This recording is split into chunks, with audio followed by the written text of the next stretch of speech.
Festival Literasi merupakan puncak momentum dari rangkaian kegiatan yang telah dilaksanakan oleh Dinas Perpustakaan dan Arsip DIY melalui dana alokasi khusus non-fisik. Nah, Bapak Ibu sekalian, Festival Literasi Jogja 2025 ini merupakan hasil kolaborasi ya, lintas sektor.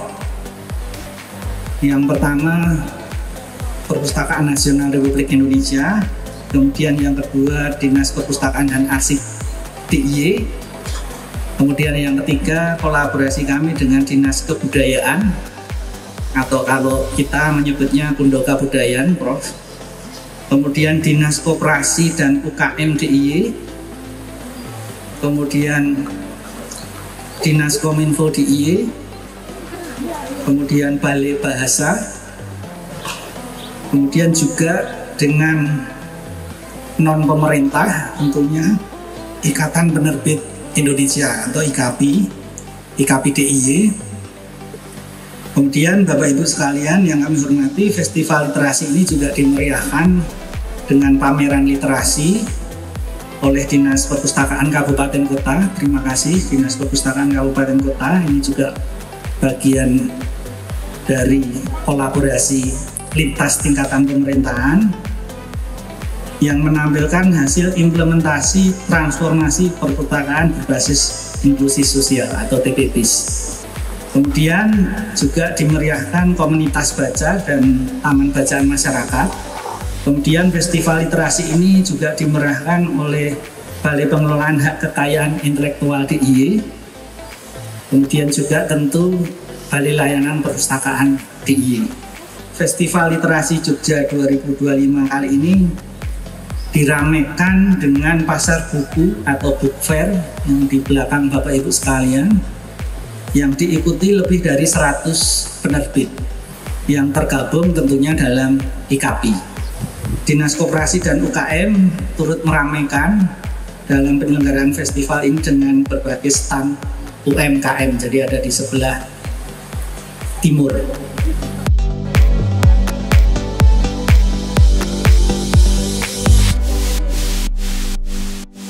Dalam tradisi Jawa ada ungkapan, ngilmu iku kelakone kanthi laku.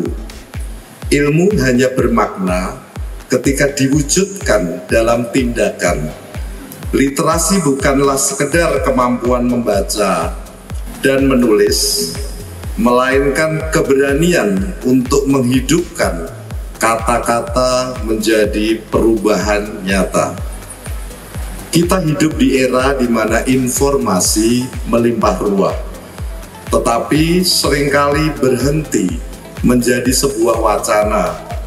Buku-buku menumpuk, artikel berserakan, tetapi berapa banyak dari kita yang benar-benar menjadikan bacaan itu sebagai inspirasi untuk bertindak, inspirasi untuk bekerja.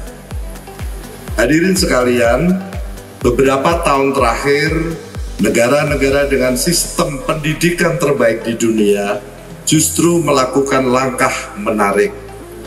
Finlandia contohnya, sang juara pendidikan global, sejak 2020 secara resmi mengembalikan pelajaran menulis tangan ke kurikulum sekolah dasar, mengaktifkan lebih banyak area otak, memperkuat memori dan melatih kesabaran, sebuah nilai yang mulai tergerus di era digital ini.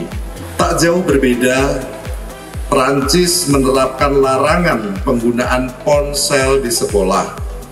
Mereka memilih kembali ke buku fisik karena menyadari bahwa membaca buku cetak meningkatkan lebih berpotensi pemahaman dan empati pada anak-anak. Kalau saja tadi yang disampaikan oleh Pak Wakil Gubernur tentang hakikat literasi, itu adalah gambarannya seperti ini, Bapak sekalian. Apa yang di dalam literatur kita sebut dengan keterampilan berpikir aras tinggi, higher order thinking skills. Bukan hanya kemampuan untuk pada tingkat yang pertama, hanya mengenali, hanya mengingat.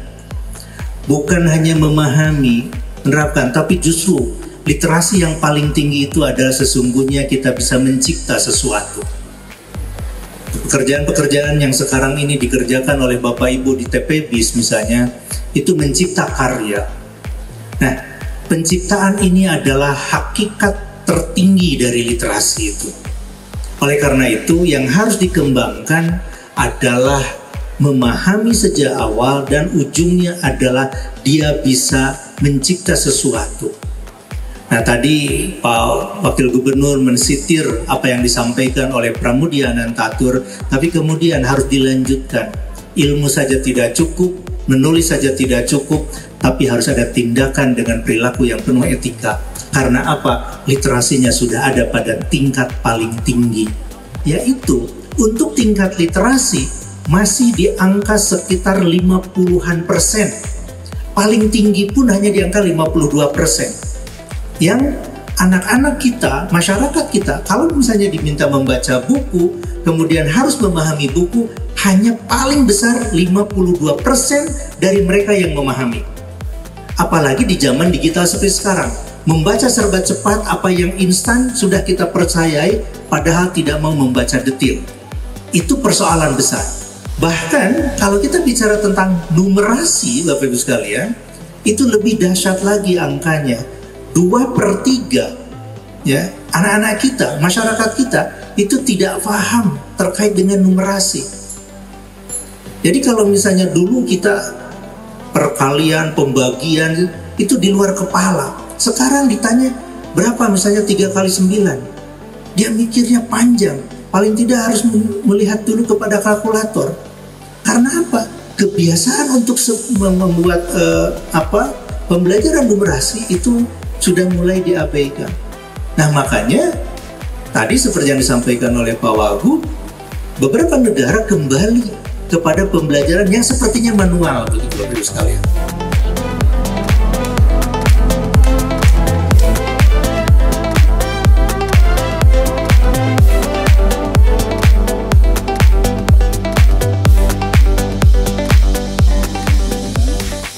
Ketika membaca buku kita menjadi tahu semuanya. Buku adalah